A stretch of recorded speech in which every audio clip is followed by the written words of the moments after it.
RSS உடன் ஒப்பிட்டதன் மூலம் IS பயங்கரவாத இயக்கத்திற்கு குலாம் நபி ஆசாத் மதிப்பளிப்பதாக அருண் ஜேட்லி கூறினார். ஜாமியத் உலமா ஹிந்த் எனும் இஸ்லாமிய அமைப்பின் கூட்டத்தில் ராஜ்யசபா எதிர்க்கட்சித் தலைவர் குலாம் நபி ஆசாத் பேசியபோது IS பயங்கரவாத இயக்கத்துடன் RSS அமைப்பை ஒப்பிட்டு பேசியுள்ளார்.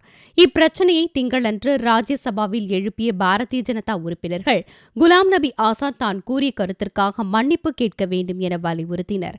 அதையடுத்து விளக்கம் அளித்து பேசிய குலாம் நபி ஆசாத் IS இயக்கத்துடன் RSS-ஐ ஒப்பிட்டு பேசவில்லை என்றார்.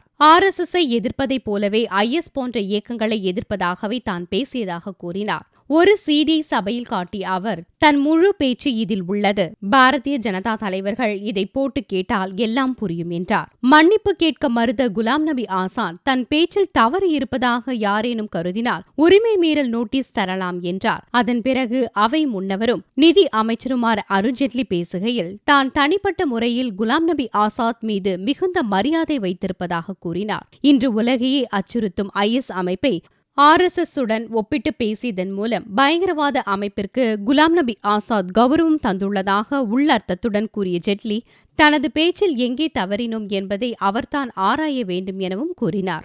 हम ऐसी IS वाली जैसी संगठने हैं, हम उनका भी उतना ही विरोध करते हैं जैसा RSS का करते हैं.